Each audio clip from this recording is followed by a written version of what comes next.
महाराज परीक्षित अब व्यास नंदन सुखदेव जी से प्रश्न करते हैं।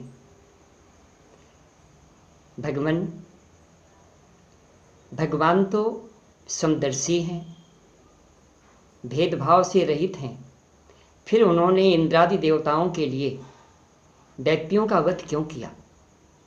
मुझे उनके समत्व आदि गुणों पर शंका हो रही है, संदेह हो रहा है। कृपया इस संदेह को मिटाइए। तब व्यास नंदन सुखदेव जी कहते हैं, राजन, तुमने बड़ा सुंदर प्रश्न किया है। कुछ इसी तरह का प्रश्न राजसूय यज्ञ के समय तुम्हारे दादा धर्मराज युधिष्ठिर ने देवर्षि नारद से किया था। उन्होंने पूछा था कि जो शिशुपाल भगवान कृष्ण का घोर विरोधी था, उन्हें पानी पी पी कर गाली देता था, उस शिशुपाल को भी भगवान ने सद्गति प्रदान की, वह भी भगवान में लीन हो गया। और उन्होंने यह भी जिज्ञासा व्यक्त की थी कि हिरण्यकशिपु का पुत्र प्रहलाद तो बहुत ही भगवान के भक्त थे, संतों का बड़ा आदर करने वाले थे, बड़े सच्चरित्र थे, बड़े चरित्र से श्रेष्ठ थे, असुर कुलभूषण कहे जाते हैं। फिर हिरण्यकशिप ने उनसे द्वेष क्यों किया इतना, और उन्हें मारने का उपक्रम क्यों किया? इस प्रश्न पर देवर्षि नारद ने प्रहलाद जी की कथा तुम्हारे दादा धर्मराज युधिष्ठिर को सुनाई थी। वही कथा मैं तुम्हें सुना रहा हूँ, ताकि तुम्हारी शंका का समाधान हो सके। सुखदेव जी कहते हैं, ब्रह्मा जी के मानस पुत्र सनक सनंदन सनातन सनत कुमार के शापवश भगवान के प्रमुख पार्षद जय और विजय असुर योनि को प्राप्त हुए थे। कश्यप ऋषि की पत्नी दिति के गर्भ से वे उत्पन्न हुए। बड़े का नाम हिरण्यकशिपु था और छोटे का नाम हिरण्याक्ष था। भगवान ने वराह अवतार ग्रहण करके पृथ्वी का उद्धार करते समय महादैत्य क्रूर दैत्य हिरण्याक्ष का वध कर दिया, उसका उद्धार किया। अपने भाई की इस प्रकार भगवान के द्वारा वध किए जाने पर हिरण्यकशिप अत्यंत क्रोधित हो गया, रोष से भर गया, और उसने प्रतिज्ञा की कि जिस विष्णु ने मेरे छोटे भाई हिरण्याक्ष का वध किया है, मैं इस शूल से उसका सिर काट डालूंगा और उसके रक्त से अपने रक्त पिपास रुधिर प्रेमी भाई का तर्पण करूंगा, तब कहीं मेरे हृदय को शांति प्राप्त होगी। हिरण्यकशिपु हिरण्याक्ष की पत्नी और उसके बच्चों और अपनी माँ को, माँ दिति को समझाते हुए कहा, तुम लोग ऐसे वीर की मृत्यु पर शोक बिल्कुल मत करो। ऐसे वीर की मृत्यु पर शोक नहीं करना चाहिए। ऐसे वीरों की मृत्यु श्लाघनीय ही होती है।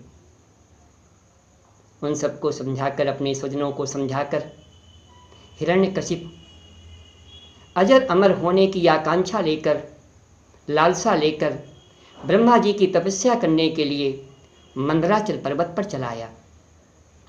मंदराचल पर्वत पर जाकर उसने बड़ी घोर तपस्या की, दारुण तपस्या की।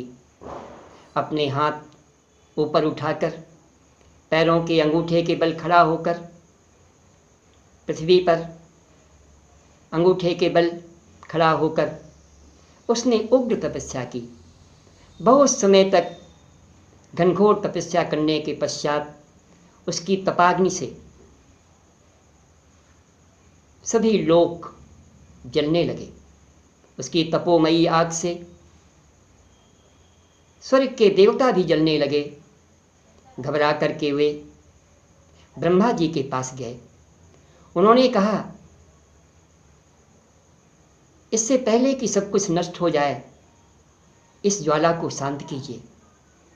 तब ब्रह्मा जी हिरण्यकशिप के पास पहुँचे और हिरण्यकशिप से कहते हैं, बेटा उठो, तुम्हारी तपस्या सिद्ध हो चुकी है, मैं तुम्हें वर देने के लिए आया हूँ, उठो, मुझसे इच्छित वर मांगो।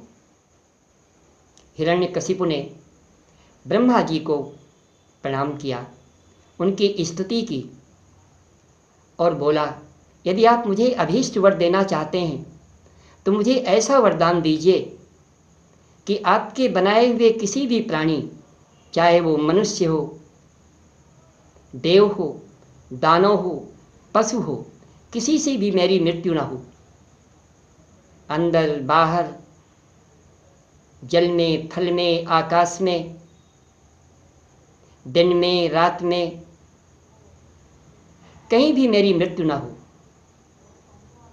किसी भी अस्त्र और शस्त्र से मैं न मारा जाऊं, मैं किसी से पराजित ना हूं, अर्थात संपूर्ण जगत का एक छत्र सम्राट बन जाऊं। ब्रह्मा जी उसकी तपस्या से प्रसन्न थे। उन्होंने उसको वचन दे रखा था, इसलिए उन्होंने एवमस्तु कह करके उसे वरदान दे दिया। ब्रह्मा जी से वरदान प्राप्त करके हिरण्यकशिप ने सभी दिशाओं, तीनों लोकों, देव, दानव, सभी राजाओं को जीत लिया। उसका समस्त भूमंडल में सर्वत्र सभी दिशाओं में एक छत्र राज्य हो गया। लोगों को त्रास देने लगा, देवताओं को त्रास देने लगा। उसने सभी शुभ कर्म बंद करवा दिए, पूजा पाठ यज्ञादि धर्म कर्म सब बंद करवा दिए। धर्म का घोर विरोधी हो गया। जब किसी दुष्ट के पास, नीच व्यक्ति के पास शक्ति आती है तो वह उसका दुरुपयोग करता है, लोगों का शोषण करता है। और जब किसी सज्जन व्यक्ति के पास, भले व्यक्ति के पास, अच्छे व्यक्ति के पास शक्ति आती है तो वह उसका सदुपयोग करता है, परोपकार करता है, लोगों की सेवा करता है। इसीलिए कहते हैं, विद्या विवादाय धनम मदाय शक्ति परेशान परिपीडनाय खलस्य साधोर विपरीत में तद ज्ञानाय दानाय च रक्षणाय। इसके पश्चात नारद जी कहते हैं, हिरण्यकशिप की पत्नी का नाम कयाधु था। उससे उसके 4 पुत्र हुए। प्रहलाद जी सबसे छोटे थे। यद्यपि आयु में प्रहलाद जी सबसे छोटे थे, किंतु गुणों में वो सबसे बड़े थे। प्रहलाद जी की सिंहिका नाम की एक बहन भी थी। प्रहलाद जी बचपन से ही भगवत भजन करने में लीन रहते थे, बड़े सच्चरित्र थे, साधु संतों का, अपने से बड़ों का, गुरुजनों का आदर करने वाले थे, किसी का अपकार नहीं करते थे, सबका उपकार करने का प्रयास करते थे। अहंकार उनमें छू तक नहीं गया था, सर्वगुण संपन्न थे, बचपन से ही भगवान की भक्ति में लीन रहा करते थे। कभी कभी भगवान कृष्ण का चिंतन करते करते वे नाचने लगते, उनका रोम रोम पुलकित हो जाता।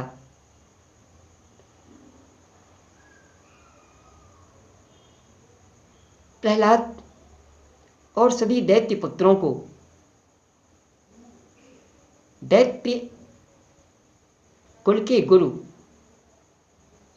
शुक्राचार्य के पुत्र षंड और अमर्क शिक्षा देने लगे। प्रहलाद जी षंड और अमर के पास शिक्षा प्राप्त करने के लिए भेज दिए गए। एक दिन हिरण्यकशिपु ने अपने पुत्र प्रहलाद को बड़े प्यार से अपने पास बुलाया और अपनी गोद में बैठा करके उससे पूछा, बेटा बताओ तो सही, तुम्हें सबसे अच्छा क्या लगता है? कौन सी बात तुम्हें सबसे अच्छी लगती है?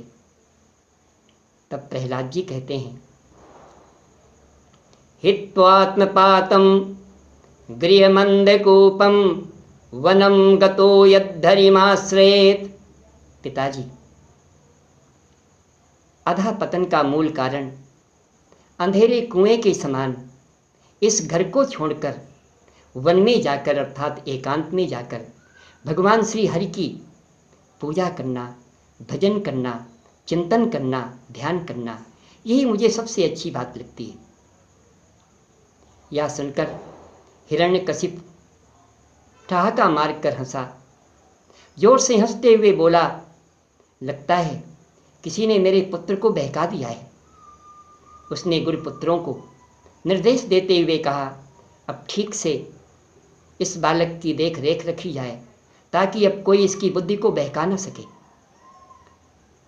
इसके पश्चात प्रहलाद जी पुनः अपने गुरु के पास जाकर के अध्ययन करने लगे। यद्यपि वहाँ की राजनीति, अर्थनीति जो असुरों की नीति के अनुकूल थी, उन्हें नहीं भाती थी, उन्हें अच्छी नहीं लगती थी, फिर भी जो कुछ गुरुजी पाठ पढ़ाते उसे वह सुना देते, उसे वो पढ़ लेते। एक दिन गुरुजी प्रहलाद जी को लेकर हिरण्यकशिपु के पास आए। प्रहलाद जी ने अपने पिता को प्रणाम किया। पिता ने उन्हें प्यार करते हुए अपनी गोद में बिठा लिया और उनसे पूछा, बेटा तुम अपने गुरु के यहाँ रोज़ पढ़ने जाते हो, शिक्षा ग्रहण करते हो, गुरु जी ने तुम्हें जो सबसे अच्छा पाठ पढ़ाया हो वह पाठ मुझे भी सुनाओ। सबसे अच्छा पाठ, सबसे अच्छी बात जो तुमने पढ़ी हो अब तक, मुझे भी सुनाओ। तब प्रहलाद जी कहते हैं, श्रवणम कीर्तनम विष्णोः स्मरणम पादसेवनम अर्चनम वंदनम दास्यम सख्यमात्मनिवेदनम। प्रहलाद जी कहते हैं, पिताजी भगवान विष्णु की लीलाओं, गुणों और नाम का कीर्तन का श्रवण करना, उन्हीं का कीर्तन करना, उनके नाम गुण का स्मरण करना, उनके चरण कमलों की सेवा करना, उनका अर्चन करना, वंदन करना, दास्य, सख्य और आत्मनिवेदन अर्थात दास भाव से, मित्र भाव से या समर्पण की भावना से उनकी भक्ति करना, यही मुझे अध्ययन का सबसे सुंदर पाठ लगता है। यह सुनकर हिरण्यकशिपु बौखला गया। प्रहलाद जी ने नवधा भक्ति की जो व्याख्या की, यह सुनकर के क्रोध के मारे पागल हो गया। हिरण्यकशिपु बौखला गया और उसको शिक्षा देने वाले गुरु से कहा, रे नीच ब्राह्मण, तूने मेरी अनदेखी करके हमारी नीति के खिलाफ ये निस्सार शिक्षा मेरे बालक को दे दी, क्या तूने पढ़ाया है? तब गुरुजी ने कहा, राजन आप व्यर्थ में रोष कर रहे हैं, क्रोध कर रहे हैं। हमने इसे कुछ नहीं ऐसा कुछ पढ़ाया और न ही किसी ने इसको बहकाया, या स्वयं ही अपने मन से सब कुछ बोल रहा है। मालूम नहीं कहाँ से ऐसी शिक्षा प्राप्त करके आया है। आप व्यर्थ में क्रोध मत कीजिए, हमको दोष मत दीजिए।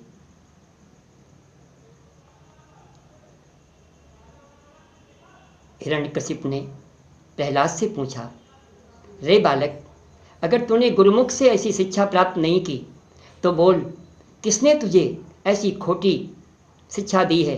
तब प्रहलाद जी बोले, पिताजी, भगवान विष्णु हम सबके स्वामी हैं।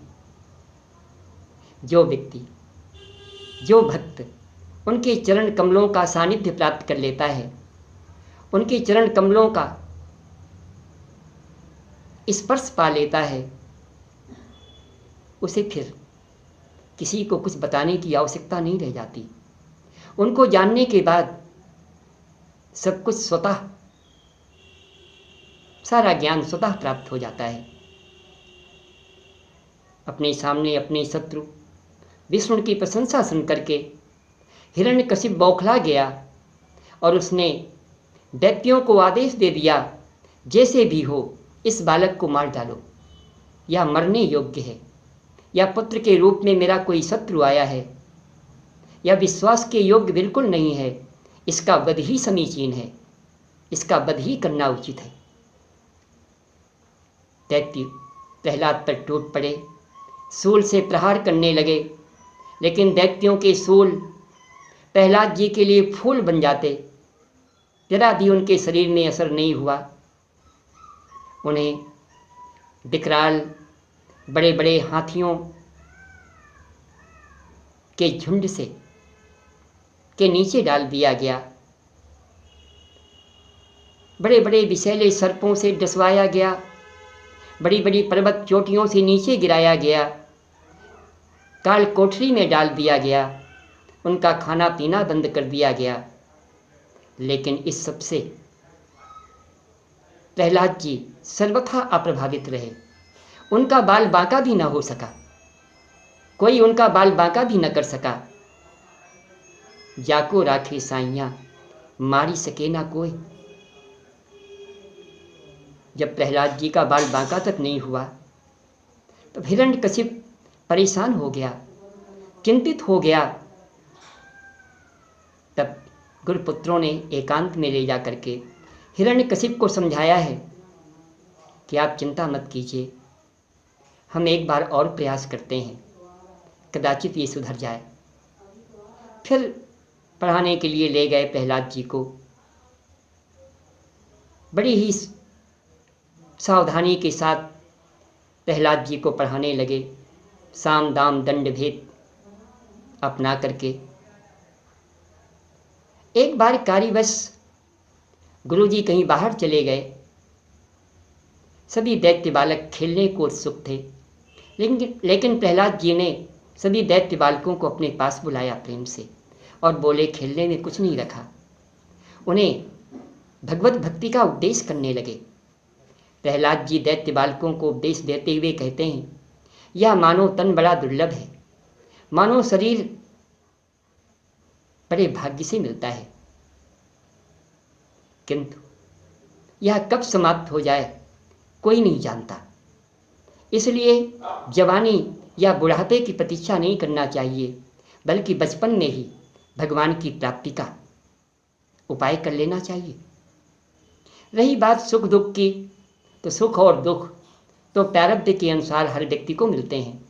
जिस प्रकार दुख बिना बुलाए आता है, दुख प्राप्त करने के लिए कोई प्रयत्न नहीं करना पड़ता, उसी प्रकार यदि प्रारब्ध में, भाग्य में सुख बधा है तो वह भी व्यक्ति को स्वतः प्राप्त हो जाएगा। उसके लिए कोई प्रयत्न करने की आवश्यकता नहीं है। इसलिए सब कुछ छोड़कर उस परमात्मा का चिंतन करना चाहिए, भजन करना चाहिए, इसी में कल्याण है। तुम लोग इन असुरों की नीति को छोड़ करके, इन विषयासक्त लोगों की नीति को छोड़ करके, इस आसुरी वृत्ति को छोड़ करके और भगवान का भजन करो, क्योंकि भगवान को प्राप्त करने के पश्चात कुछ भी प्राप्त करना दुर्लभ नहीं रह जाता। ऐसा उपदेश देने के बाद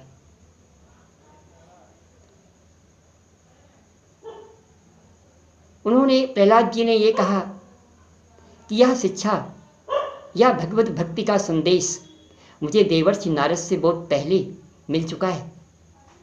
असुर बालकों ने कहा, आपका देवर्षि नारद से मिलन कुछ असंगत सा प्रतीत होता है, कृपया हमारी शंका मिटाइए। तब प्रहलाद जी एक महत्वपूर्ण घटना का जिक्र करते हुए कहते हैं, जब मेरे पिता तपस्या करने के लिए मंदराचल पर्वत चले गए, उस समय इंद्रादि देवताओं ने दैत्यों पर आक्रमण कर दिया। डर के मारे दैत्य भाग गए। इंद्र ने राजरानी मेरी माँ कयाधु को भी बंदी बना लिया और बलात् उन्हें स्वर्ग ले जाने लगा, देवलोक ले जाने लगा। उस समय मैं अपनी माँ के गर्भ में था। दय योग से महर्षि देवर्षि नारद वहाँ पहुँच गए। उन्होंने इंद्र को समझाया, एक तो ये नारी है, अबला है, स्त्री है, फिर गर्भवती है, तुम्हें ऐसा नहीं करना चाहिए, इसको छोड़ दो, तत्काल छोड़ दो। इंद्र ने कहा, इसके गर्भ में देव विरोधी वीर हिरण्यकशिप का वीर है। जब वो जन्म ले लेगा तब उसको मार करके मैं इसको छोड़ दूंगा। नारद जी ने कहा, इसके गर्भ में परम भागवत भगवान का परम भक्त पल रहा है, इसका तुम कुछ नहीं बिगाड़ सकोगे। कयाधु को छोड़ दो, ऐसा करना सर्वथा अनुचित है। नारद जी के समझाने पर इंद्र ने, प्रहलाद जी कहते हैं, मेरी माँ कयाधु को छोड़ दिया। मुझ गर्भ में पल रहे बालक की मंगल कामना से मेरी माँ नारद जी के कहने पर उनके आश्रम में उनकी सेवा शुश्रूषा करने लगी। नारद जी प्रतिदिन मेरी माँ को भगवत भक्ति का उपदेश करते। गर्भ में ही मैंने सारी भक्ति, सारे संस्कार प्राप्त कर लिए। इस प्रकार नारद जी ने जो कुछ भगवत भक्ति का उपदेश मेरी माँ को दिया, मुझे प्राप्त हो गया। समय बीत जाने पर मेरी माँ को इन उपदेशों की विस्मृति हो गई, लेकिन मुझे उनका विस्मरण नहीं हुआ। इसी बीच गुरुजी आ गए। गुरुजी ने जब देखा कि सभी दैत्य बालकों को प्रहलाद ने भक्त बना दिया है, वो घबरा गए और उसको पकड़ करके हिरण्यकशिप के पास लाए और बोले, राजन, इसने ऐसा किया है। सारा वृत्तांत सुनाया। हिरण्यकशिप क्रोध से पागल हो गया और बोला, अब ये मरने योग्य है, लेकिन इसे मैं स्वयं मारूंगा, इसका वध मैं स्वयं करूंगा। 5 वर्ष का बालक मेरे सत्य की प्रशंसा करता है, पूजा करता है और स्वयं तो बिगड़ चुका है, हमारे परिवार के दैत्य बालकों को भी इसने बिगाड़ दिया है। बड़े क्रोध से प्रहलाद से बोला, बोल, तेरा जगदीश्वर, तेरा भगवान, तेरा विष्णु कहाँ है? प्रहलाद जी बोले, मेरे भगवान सर्वत्र हैं, हर जगह मेरे भगवान हैं। आपको दिखाई नहीं देते तो मैं क्या करूं? मुझे तो वह सर्वत्र दिखाई देते हैं।